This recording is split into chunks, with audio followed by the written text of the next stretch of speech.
بسم اللہ الرحمن الرحیم وَلَقَدْ كَتَبْنَا فِي الزَّبُورِ مِن بَعْدِ الذِّكْرِ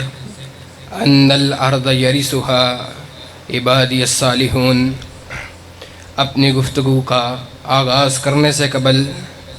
میں ضلع جنگ کے ذمہ داران کو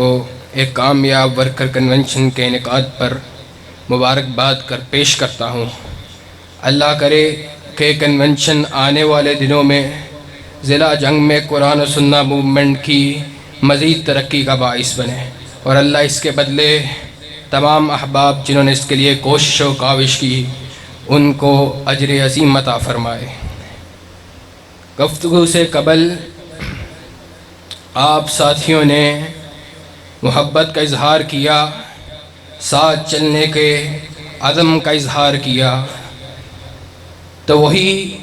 دعوت اور وہی نظریہ جس کو قرآن و سنہ موومنٹ پاکستان کے پلیٹ فارم سے والد محترم ملک کے طول و عرض میں ایک عرصے سے ملک کے طول و عرض میں جس کو متعارف کروا رہے ہیں، آج جنگ کے اندر ہم بھی اسی نظریے کو بیان کرنے کے لیے آئے ہیں کہ بنیادی طور پر وہ کیا وجہ ہے کہ ہم ملک کے اندر موجود سیاستدان، چاہے وہ پاکستان پیپلز پارٹی سے وابستہ ہوں یا پاکستان تحریک انصاف سے وابستہ ہوں یا پاکستان مسلم لیگ سے وابستہ ہو، ہم ان کی مخالفت کیوں کرتے ہیں؟ اور ہم سب سے الگ صرف مذہبی جماعتوں کے ساتھ چلنے کے قائل کیوں، اور ان لوگوں کو غلط راستے کی طرف بلانے والا کیوں سمجھتے ہیں؟ دراصل بات یہ ہے کہ اسلام ایک ایسا دین ہے جو صرف عبادت گاہوں تک محدود نہیں، بلکہ اسلام نے اپنے ساتھ ایک نظام کو بھی دیا ہے، جس نظام کے اندر قوانین بھی موجود ہیں، جس نظام کے اندر ایک معاشرے کے اندر رہنے کے اصول و ضوابط موجود ہیں، جس نظام کے اندر معیشت کو چلانے کا ایک طریقہ بھی موجود ہے۔ ایک مختصر سی بات جس کی طرف آپ کی توجہ کو مبذول کروانا چاہتا ہوں کہ اسلام کا وہ نظام کہ جس کو نافذ کرنے کے بدلے میں اللہ رب العزت نے کلام حمید میں وعدہ کیا ہے، وَلَوْ أَنَّهُمْ أَقَامُوا التَّوْرَاةَ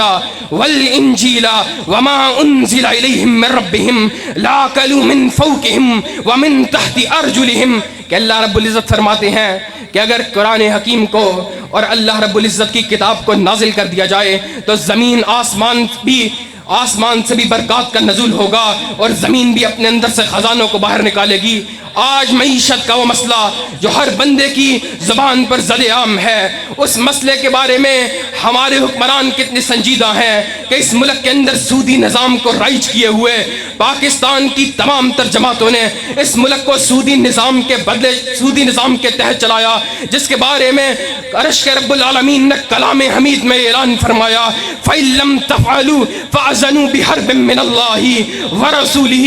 کہ جو شخص سود کے اندر ملوث ہے وہ اللہ اور اس کے رسول کے خلاف اعلان جنگ کرتا ہے۔ ایسا شخص کسی رب اور رب کے رسول کے دشمن کا تو لیڈر ہو سکتا ہے، لیکن جس کے دل میں محبت مصطفیٰ ہو ایسا کوئی شخص بھی ہمارا لیڈر ہو سکتا نہیں۔ اور انشاءاللہ وہ وقت دور نہیں کہ جب ان تمام تر باطل نظاموں کو اور ان تمام تر باطل نظاموں کے نقیبوں کو اس ملک سے بھگا دیا جائے گا اور تمام تر باطل نظاموں کو غرق کر دیا جائے گا۔ اور یہ وہی نظریہ ہے جس کے تحت پاکستان معرض وجود میں آیا۔ جب تحریک آزادی کو چلایا گیا تو مسئلہ کسی وطنیت کا نہیں تھا، مسئلہ رنگ و نسل کا نہیں تھا، مسئلہ زبان و لباس کا نہیں تھا، مسئلہ پل اور ڈیموں کا نہیں تھا، مسئلہ ایک تھا کہ ہندو کا مذہب فرق تھا، مسلمان کا مذہب فرق تھا، اور قائد محمد علی جناح نے واضح فرامین میں اس بات کا اعلان کیا کہ ہم ملک پاکستان کو قرآنی تعلیمات کے مطابق چلائیں گے، لیکن دکھ اور افسوس کا مقام کہ 70 سال سے زائد بھی چکے، لیکن اس ملک کے اندر اس نظام کو نافذ نہ کیا گیا کہ جس کی خیر و برکات تو جو جانتے ہیں وہ تو جانتے ہیں، اور جو نہیں جانتے اللہ رب العزت نے اس نظام کے اندر ہر غریب، ہر